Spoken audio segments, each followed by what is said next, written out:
আসসালামু আলাইকুম। তো যারা যারা কন্টেন্ট মনিটাইজেশন পাইছেন, পাওয়ার পরে বলতেছেন যে আমি সাফল্য হয়ে গেছি, আমার সাথে এখন আর কেউই পারবে না। ঠিক আছে, আপনারা যারা চাকরি করেন, অনেকে আছে যে চাকরি বাদ দিয়ে তারপরে চলে যায় গ্রামের বাড়িতে, যে আমি কন্টেন্টকে মনিটাইজেশন পেয়েছি, আমি এখন ফেসবুক থেকে লাখ লাখ টাকা ইনকাম করব। কিন্তু এগুলো ভুল ভাই। লাখ লাখ টাকা তারাই ইনকাম করে যারা সেলিব্রিটি, যাদের লক্ষ লক্ষ ফলোয়ার আছে। একটা ফটো ছাড়লে তারা রেট পায় লক্ষ লক্ষ, ঠিক আছে। তারাই বলতে পারে যে হ্যাঁ, আমি ফেসবুক থেকে অনেক টাকা ইনকাম করি, আমার এখন চাকরি না করলেও চলবে।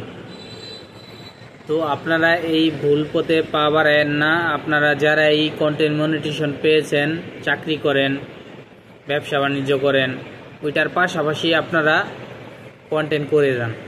সেক্ষেত্রে কি হবে, আপনার চাকরিটাও থাকবে, আপনার ব্যবসা বাণিজ্যও থাকবে। তারপরে আপনি কন্টেন্ট মনিটাইজেশন সেট আপ করার পরে আপনার যে ইনকামটা আসবে, ওই ইনকামটা নিয়ে আপনি সন্তুষ্ট থাকতে পারবেন। তো আমার সাথে একজনের চাকরি করতো, ঠিক আছে।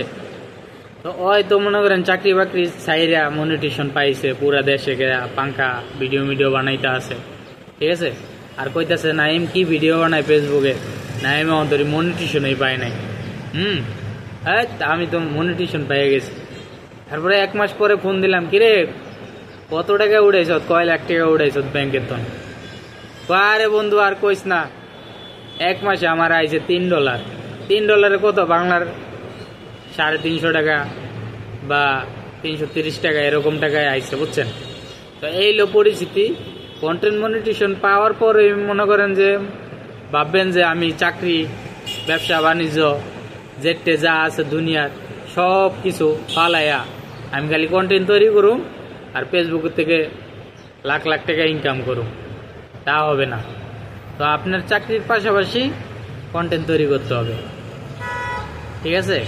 ব্যবসার পাশাপাশি কন্টেন্ট তৈরি করতে হবে। আপনার সপ্তাহে 1 দিন 2 দিন টাইম নেন, ওই টাইমটা আপনি কাজে লাগান, কন্টেন্ট তৈরি করেন, তারপরে ফেসবুকে আপলোড করেন।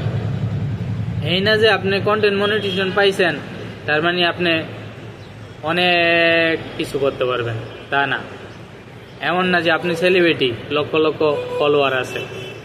তো যাই করেন বুঝে শুনে করেন। কন্টেন্ট মনিটাইজেশন পাইছেন, ভালো কথা, আলহামদুলিল্লাহ, কাজ করে যান। তো সবার উদ্দেশ্যে এটুকুই বললাম। ওকে, ভিডিওটা ভালো লাগলে অবশ্যই টাইম নিলে অবশ্যই শেয়ার করে রাখবেন। ওকে, আল্লাহ হাফেজ।